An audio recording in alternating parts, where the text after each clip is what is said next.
মানুষকে ছাত্রলীগ বলে ট্যাগ দিয়ে বিভিন্ন জায়গায় অত্যাচার করা হচ্ছে, তাদের জীবনকে উৎসর্গ করে গেল। কাজে লড়াই চালিয়ে যেতে হবে। আসলে এই চুক্তি বিষয়ে এক ধরনের গ্রিন সিগন্যাল তাদের সবার কাছ থেকে আগে নেওয়া হয়েছে। তাহলে দেশবাসীর সাথে এই ধরনের বিশ্বাসঘাতকতার দায় তারা কিভাবে অস্বীকার করবে? নিরাশ হওয়ার আমাদের সময় নাই।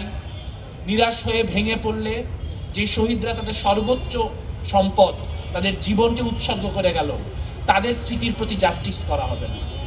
কাজে লড়াই চালিয়ে যেতে হবে।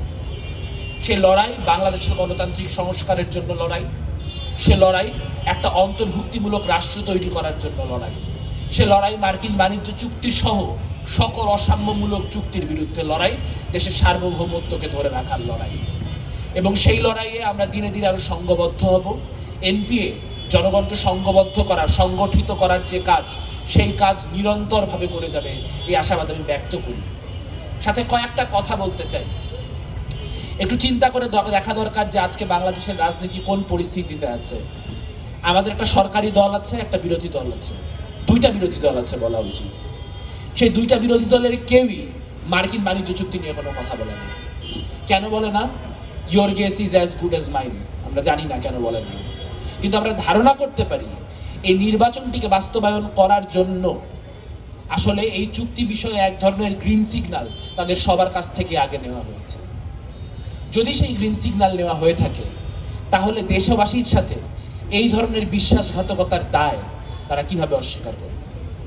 তারা কিভাবে অস্বীকার করবেন যে যেই বাণিজ্য চুক্তির পক্ষে তারা মুখে একটা কথাও বলতে পারছেন না, সেই বাণিজ্য চুক্তিকে তারা মেনে নিচ্ছেন এবং তারা সেই বাণিজ্য চুক্তি বিষয়ে নিশ্চুপ থাকার মধ্য দিয়ে তাদের যে সম্মতি, সেই সম্মতি জ্ঞাপন করছেন।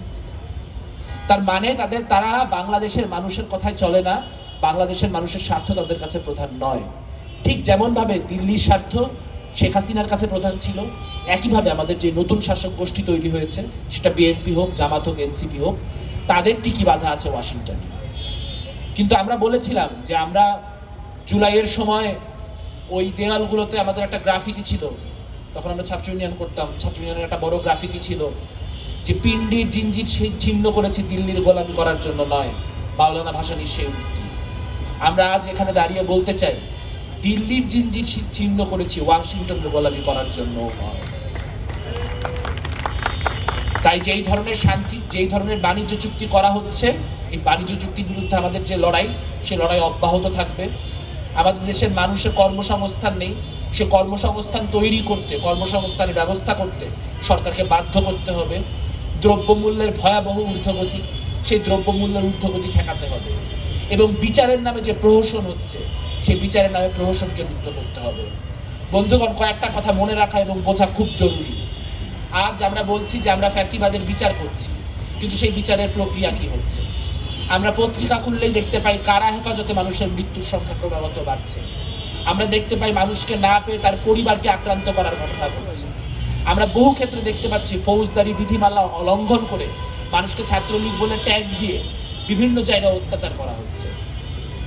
আবার একই সাথে ছাত্রলীগের যেই পেটোয়ারা আমার উপর এককালে আক্রমণ করেছিল, আমরা দেখতে পাচ্ছি তারা ক্যাম্পাসে ঘোরাঘুরি করছে, তারা মানে রীতিমতো জোট বেঁধে ঘন ঘটা দেখে যাচ্ছে।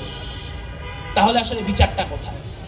একদিকে যাদের বিচার হওয়া প্রয়োজন, তাদের বিচার করা সম্ভব হচ্ছে না, তারা বিভিন্ন লিয়াজোর মধ্য দিয়ে বেঁচে যাচ্ছে।